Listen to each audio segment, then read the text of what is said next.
You should watch First to Third because of your commitment to excellence, Drunken debauchery. athletic achievement, PBR. competition, Women. money. Let's go. Yeah. For those of you that want to know what we're all about, it's like this, y'all. This is 10% luck, 20% skill, 15% concentrated power of will, 5% pleasure, 50% pain, and 100% reason to remember the name.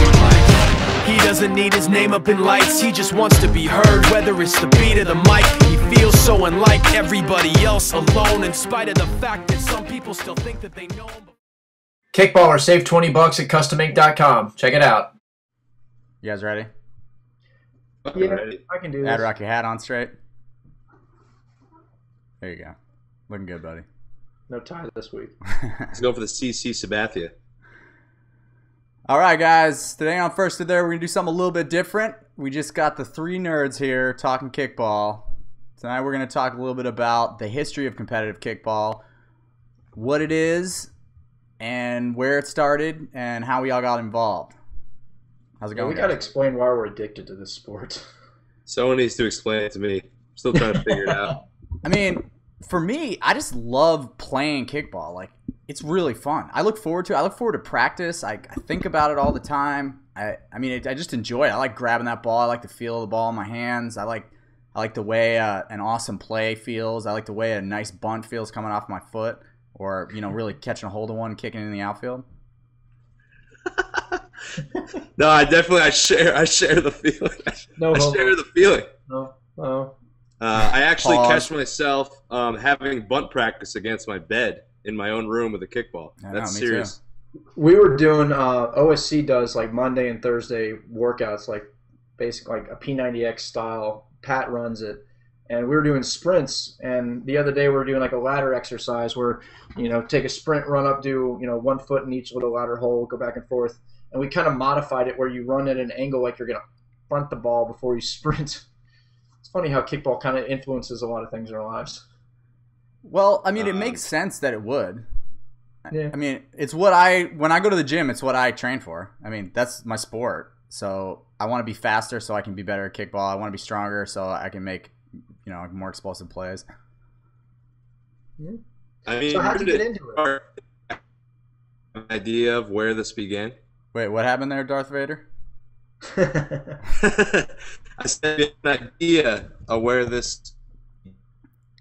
Well, I mean, you just froze with the best facial expression. That's awesome. Thank you. You look like you're on acid. All right, so I think you can't talk about the beginning of competitive kickball without talking about KA.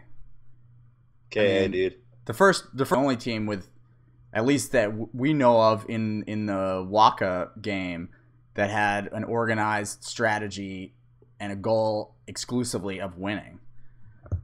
And how many championships they win in a row? Before I even played kickball, I knew who KA was because all my nerdball friends from Florida were like, dude, this team came down from DC. They've won the national championship. What was it, 4 straight years, 5?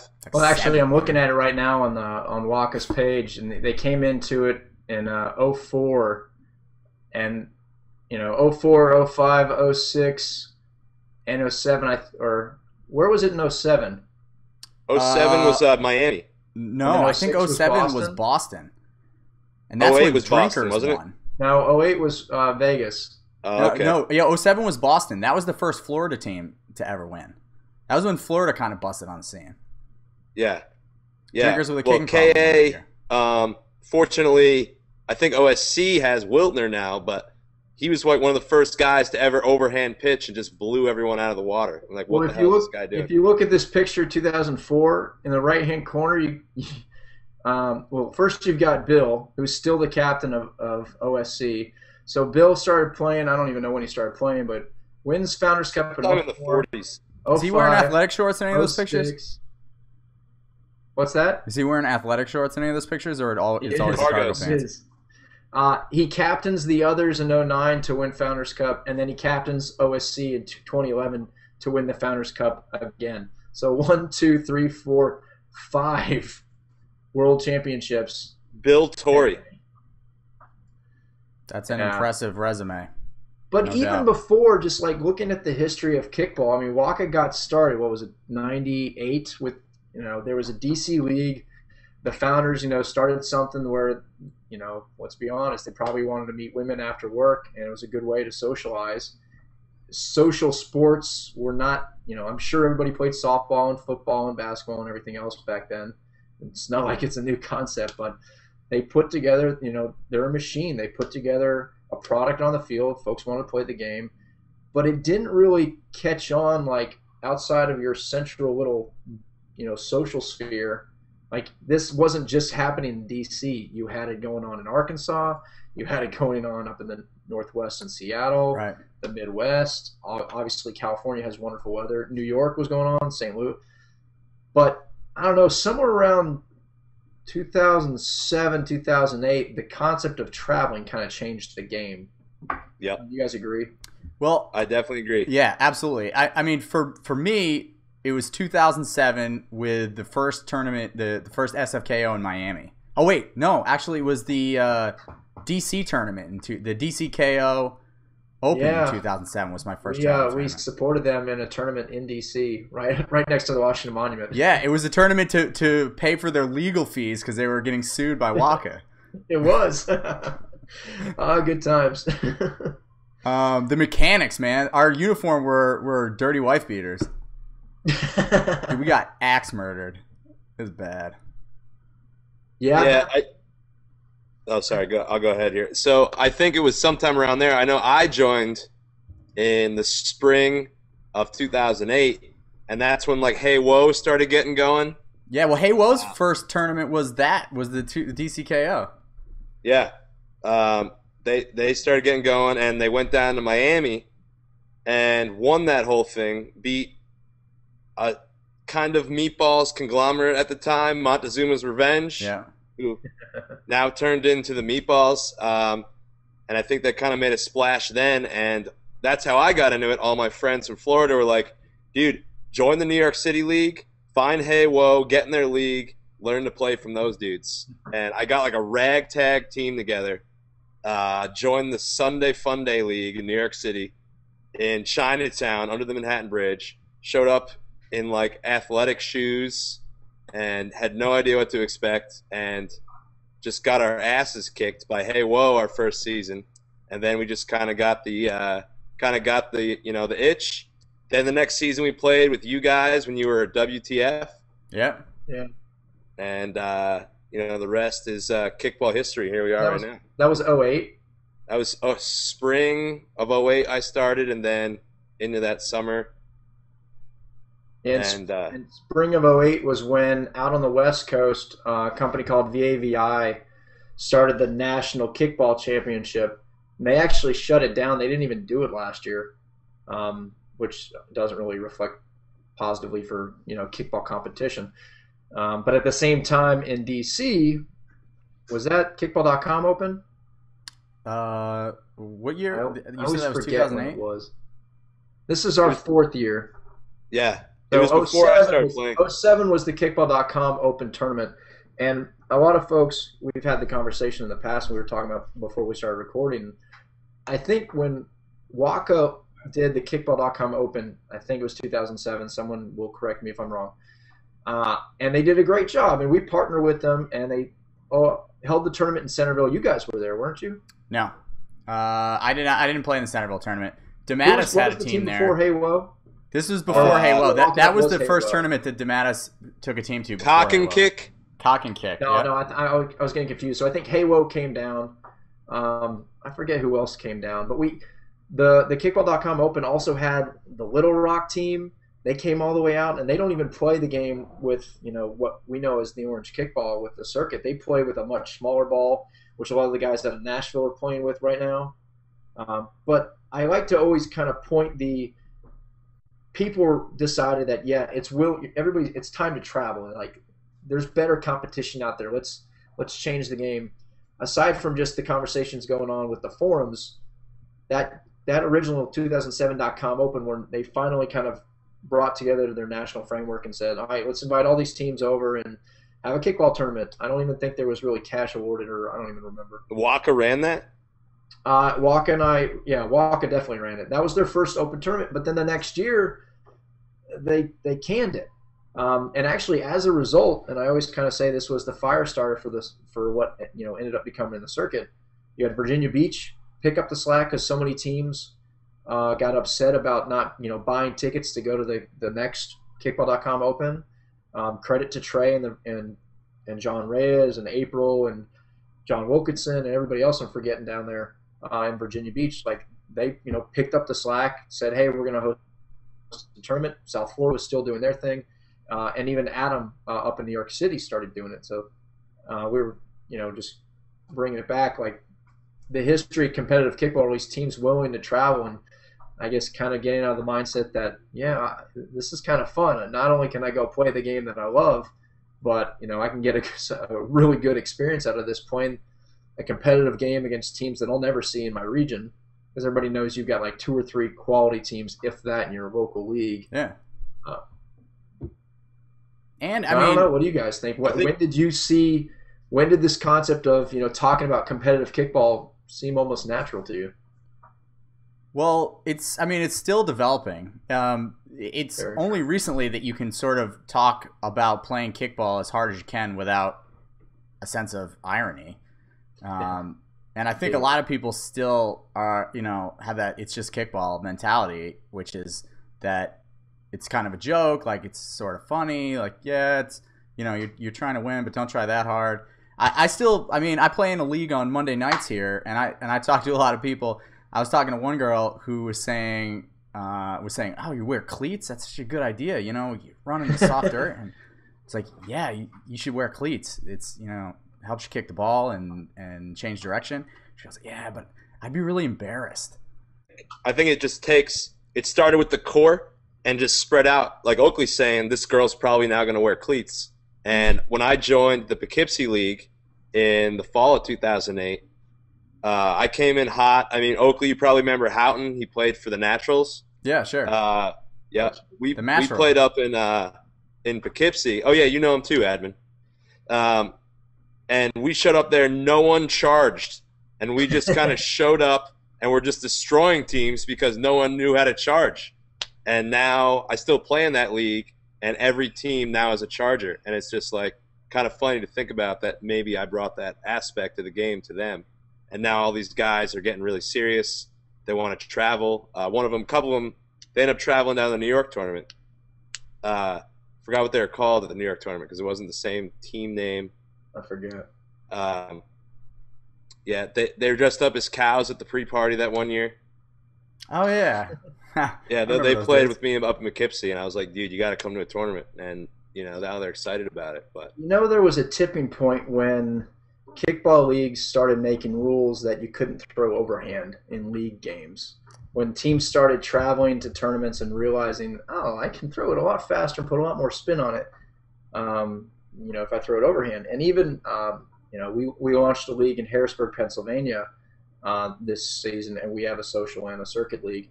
And a lot of the social teams, were just almost in awe on a lot of the circuit players because they hadn't seen the game played at that speed. And that's the big difference. When we say competitive kickball, often it's, cleats are always included for the most part. Crazy costumes are still make their appearance. But it's just the speed of the game and how you play the game, like you were saying, Adrock, charging, a catcher who knows how to play the sport. The fact that you're walking into an after party going, did you see how that catcher kicked the ball to first? Or, how they put a lefty versus a righty, like that kind of strategy. That doesn't happen often as far as just strategic discussions. Strategery. It's a good word. Vocab word for the day. Strategery is not a word. You can look it up. It's not a word. I just love it. Yeah. I mean, going back to my first year, I went to the Founders Cup as an observer because I didn't have a team to play on. And I was just stoked to be there. I just walked around with no shirt on and watched good teams play kickball, and it was awesome watching. And it's just Frosty Balls that year kind of came out of nowhere to win it. And I think everyone was like, that could be us. We could be the team that runs the table in our league. No one knows about us, and then we show up. And I think that was like the first year or so, and like unknown just showed up and took people out, and like people started thinking, we got to get into this. This could be us. And I kind of, it just dawned on me something else when we kind of look at when competitive kickball got started. We got to give credit to Shane. The reason our site started in 2006 as a very simple message board, and the day that Shane out of New York City said, "I've got a power pole, and I'd like to post it on your site," I was like, "Yeah, whatever, we'll see." That was actually another catalyst to just seeing this thing take off, just to get the conversation rolling. Yep. Well, I think the whole message board in general started a whole subculture of kickball that got people fired up, got people angry, which always sparks competitiveness. Yeah. And it made for like a social aspect, so you go to these tournaments and no one's a stranger. Right. And you want to meet people by their message board handles. And you say, "Oh, you're so-and-so, you know, you're Kickbot or you're AdRock or you're Admin." And it's cool. It's like exciting to see people in person. Yeah, I've always loved, and it'll never get old, that when I go to events, especially now that we're going to new cities like Jacksonville, and unfortunately I won't be at Austin, but you guys will, and folks say, "Hey, you're Admin," and I'm like, "Yes." In the very beginning, like, no one knew my real name. It was great. I still don't know. It's Mike. But that's the thing. Like I get so happy when I go to these events and I hear people having conversations with their user board names and not like their real names. Yeah. And then you have random people go, "Oh, you're Admin." I'm like, "Yeah," and you're. Oh God, I'm really bad with names. And then I'm supposed to remember usernames as well. Yeah, Florida was the first experience like I really had with that, of people I had no idea who they were recognizing who I was. Yeah. Well, even now with the podcast, we talked about it in a previous episode after South Florida, like, thanks for watching. Like, we love it when people tell us that they watch the podcast. I'm stunned when people tell me that they watch the podcast. Please, we always say post to Twitter, post to Facebook. Just find us at an event and say thank you, because we love hearing that. And we'll say you're welcome. Yeah. Oh, I'll say thank you. I can't believe people watch like we did with the Relax Girls. Which was a really good episode. I thought it was a great episode. 49, go watch it. Yep. But I just think it just came out of that. And like you said, I think 07, 08 was like really when it took off. And now teams have sponsors. My kickball team's sponsored. It's like, what has this become that we're sponsored to play kickball? It's an animal we can't control anymore. Yeah, and I think there's really something to it. I think that right now you sort of have to get people, when you want to get new people involved in competitive kickball, new teams, you kind of got to say, I know that you probably, you think it's just kickball, but take my word for it. Come to a tournament, check it out, and, people get excited. And I think if we as fans of the sport do a better job of publicizing it and putting up videos and just being psyched about it and trying to stand behind playing it at a high level, that we can get more people. And it'll hit that tipping point where I think it'll really take off. And then instead of having, just one or two teams from each city, who knows? Yeah, that's actually a really good point, and something that, we talk about internally all the time, just to be like, well, this is great now, but what are we doing for the future of the game? What are we doing? Last year we had 7 national tour events and the cup, so we had 8 tournaments last year. This year we practically doubled it to 15. One of the things we stress to all the event managers, and if you don't know who the event managers are, those are the guys or girls who are busting their ass behind the scenes to make your events, run smoothly. So if you go to an event and it's your first kickball event and you think it went really well, always remember the EM or the event manager is the one who just, provided you with that atmosphere, that experience to play your pool play games, have lunch ready to go, finish it up with great competition, great refs, hopefully, and then also, a good social experience, the Friday night meet and greet, the Saturday night. But the thing we stress with all the event managers is focus on your local region and don't worry about the teams that are posting to our forum. Those are the folks that have already kind of latched on and bit into this, concept of, I'm going to travel, I want to play the best. Where is this scene going to be 5 years from now? What do you guys think? Are we going to see more fresh blood and teams like Flying V, who came out of nowhere and went to, how many tournaments did they go to? They were by far the best rookie team, and they won the award best rookie team last year. But what do you guys think? Where is this sport going to be in 5 years? Are we going to be playing, or are we going to be, taking care of little ones or playing softball? I mean, I think we'll be playing. But I think we're going to get in a new class of teams that are going to be coming in the next few years, and they're sort of filtering in now, and it's picking up speed slowly. But I think that competitive kickball is just too fun not to catch on. And I think it's just one of those things that you have to get people to take your word for it and to give it a try. And when they come out, they get the bug. I know people that travel with us, that are kind of like, all right, well, we'll see, and are hesitant. They look at the calendar. I don't know how many I'll make this year. And go to one tournament and feel that adrenaline rush of what it feels like to play against these high-level teams and really have a chance to win a tournament like this. And it's exciting. And the sport itself is fun, and you get exhausted playing it, and you feel that awesome battered feeling the next day where you can barely walk, and it's great.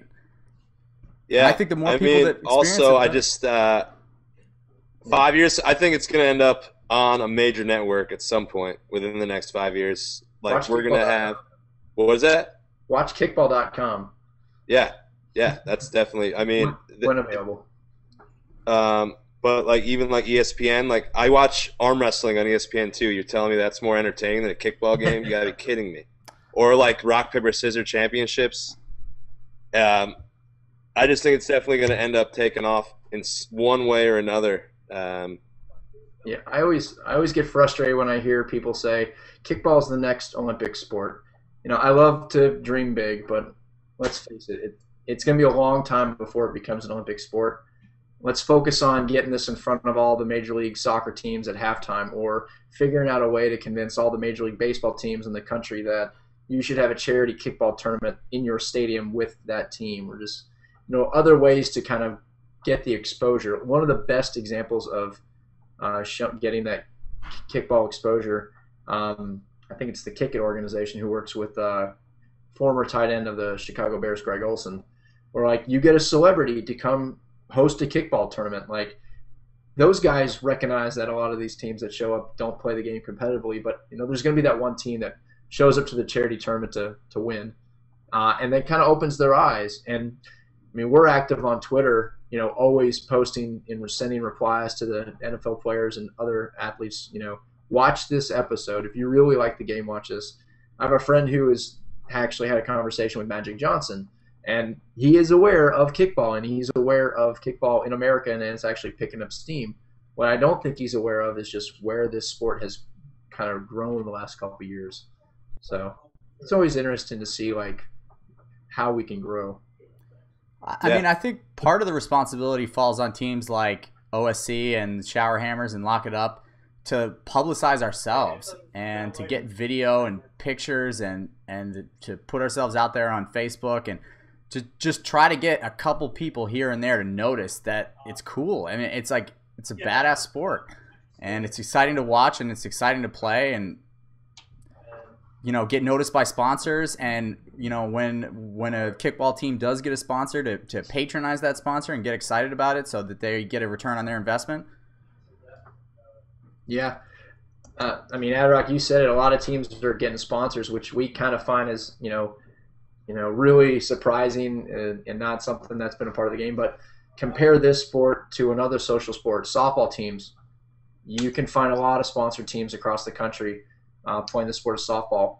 Rugby teams, a lot of club sports have been sponsored. So it's not like we're reinventing the wheel. We just have to find the best way to kind of market ourselves to, folks who are willing to shell out some cash to help teams like Lock It Up or New York Shower Hammers to kind of travel and spread the word of that product. And we're trying to bring that over. It's just, we got to start somewhere. Right. Well, I think one of the big key differences for a traveling kickball team getting sponsorship is that, part of a sponsor arrangement that like a softball team would get with a bar is we'll wear your logo on our shirt, and then we're going to go to your bar and spend a bunch of money. And we'll bring our friends, tell us people to meet us there, whatever. That's going to be our night out.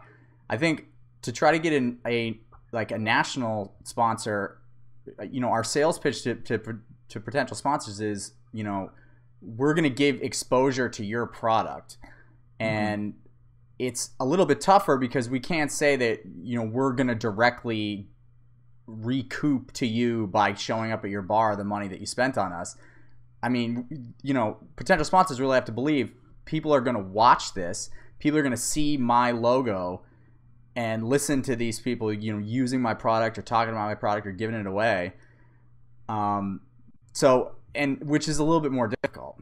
But I think the more we publicize the sport and the flashier our teams are and the more we're out there making a spectacle of ourselves, the more we're going to get noticed. I mean, the more views our podcast gets, the more, YouTube views that our team's videos get, the more likes we have on Facebook, whatever, are going to help us get noticed by sponsors.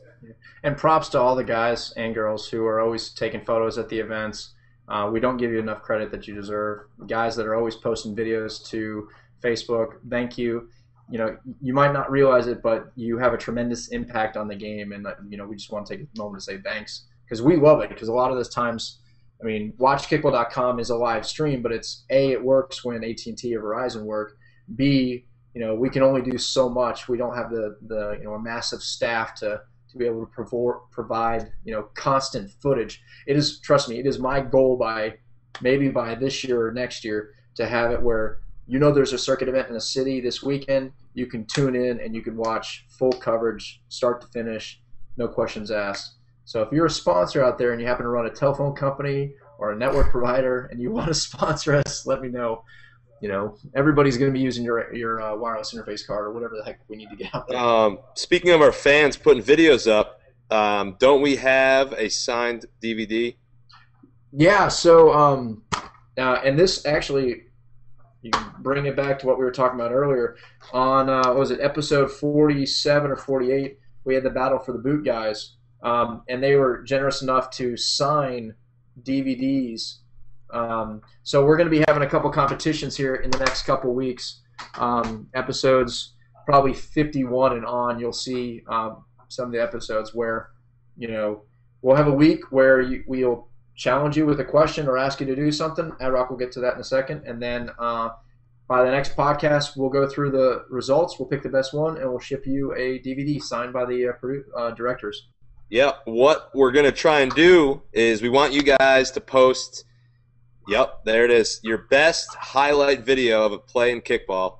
Bunt, diving catch, naked guy running through the field, whatever you want to do.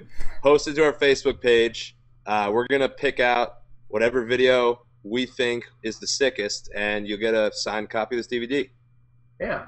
And it's an awesome movie. It's actually a really great look at the grassroots evolution of a kickball league. How a couple of guys got together and were saying, let's play a sport. Well, what do you want to play? Soccer? Nah. Baseball? Nah. Well, why don't we try kickball? And so they went out on a dirt field at a elementary school and with a soccer ball just went out and played kickball, and they just made it up. And people saw them playing and they said, well, I want to play that too. And before long, they had a really successful league. And the movie really captures the excitement and, how into it people got and, how it really snowballed into something that's pretty special out there in Denver. Yeah, and they got a great movie poster. If you hadn't seen it, I'm showing it on my screen. I see it. They're somewhat of the characters. And that's actually a really good point. The girl that's in the poster in the bottom right, she was saying how, they are out there not in cleats, not in jerseys, but they're out there to play the game they love and take it seriously. And, you play the game to have a winner and a loser. Yeah. It's one of the really good points she made in the movie. And it just kind of shows, it doesn't matter where you're playing the game. Ultimately, the little competitiveness, inside you will come out. And this movie kind of highlights that a little bit. Yeah. And I think the point is really you're going to be competitive. Anytime you're playing a game where you're keeping score and there's a winner and a loser, you're going to compete at it. So why not embrace that? And why not, when you lose, instead of pretending that you didn't care and weren't trying, why don't you just congratulate your opponent and then try to get better? Yeah. And I think that's why you see a lot of the teams who hold themselves out there as non-competitive or fun teams. I'm not saying about all non-competitive teams, but a lot of them are the ones that get the most mad. Yeah, we've talked about that before. Yeah.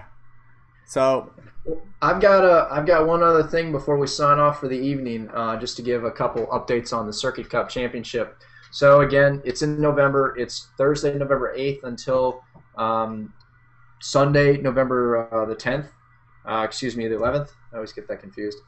We just found out today that the New Orleans Saints are going to be playing a game at 1 o'clock. That does not get in the way of what we're doing, so don't worry. Both of the hotels have been selected. We're going to be posting the information soon. Something we've changed this year, I don't know if everybody's familiar with it, a lot of the captains will, but we have the National Tour circuit scoring that basically, as the year goes on, teams that go to events gain points. Well, last year we gave out cash to the winners. And this year, again, we're a startup, so money is not, just falling from the trees. But we did in the Cup say we're going to reward the top 16 teams this year. Last year's 8, this year it's 16. What we're going to do instead for the top team that places number 1 on the National Tour scoring list is at one of the host hotels, which is actually the Sheraton Hotel, right near Bourbon Street. It's pretty close to everything and actually close to the Superdome. We're going to give the winning team a free suite upgrade. So yes, you have to stay at the hotel, but the top team will get a free suite upgrade. So we just wanted to kind of post that before we signed off for the evening. But pretty soon, Thursday night, November 8th, is going to be a bar crawl. Patty O'Brien's is already in, so get excited. If you've never been to New Orleans, you have to go to Patio's. Friday night will be a big meet and greet. Details to come in the next month. And then Saturday we'll have an event during the day. And then Sunday is obviously the tournament and the after party. And something else just to add, a lot of folks on the boards have been posting, why is it on Sunday, why is it on Saturday? Is the only reason because of West Coast kickballers. I just kind of wanted to reflect on this for a second. We're creating not just a tournament. Our focus with the circuit in general is just to create an atmosphere where when you start talking about this kickball, you're not just talking about you show up on a Saturday, you play the game, you get your cash, and you walk home. We want to create, a product that you go home and you start bragging about it to your friends. So the Saturday activities that we're doing, we'll have the summit, which is open to any player who wants to discuss rule changes or things that we might do differently with the circuit in the upcoming year. We always open this. We always post it online. It's a live stream. We always have a chat room that folks can interact with. We'll probably do something with Google Hangouts. But we're also going to do an event manager summit or a conference. So all the folks that run our events, we want these events to get better. We do exit surveys at the end of every event to kind of get your feedback. We look at that. We read it. We are truly thankful for your comments. So always keep those coming in if you go to an event in the future. But Saturday is not only just a time to reflect on the year we just had, but also the year ahead and what we plan to do differently. So we're looking into the idea of doing player voting. We're looking into the idea of just doing venue selection. We did an open discussion that helped the executive team make a decision on where the Cup should be this year. We ended up choosing New Orleans. We'll likely do it again at the summit. So I just wanted to reflect on a couple clarifications on what to expect at the Circuit Cup weekend. It's going to be filled from Thursday to Sunday night. I hope you can take the days off from work. We announced it early enough where we hope folks could kind of save a day or two to come out. But we're looking forward to it. And obviously, Austin is going to be done by the time this comes out. So congrats to the winners. Hopefully one of you two. Thank you. The pools and everything looked pretty good. They had 17 teams sign up for that event. New Mexico is over 30 teams right now. Jacksonville is doing well with registration. That's also in May. And then we've got 2 events in June and 2 events in July with San Diego and DC. So if you've never heard of the circuit or you're watching this for the first time, go to kickball365.com. We invite you to watch an old First to Third. I'm done. I think we've nerded out long enough, guys. Yeah, guys. Follow us on Twitter. Look us up on Facebook. We're there. Word. Put your video on Facebook. Bobble the head. All right. I'm out. That's a wrap. Good job, guys.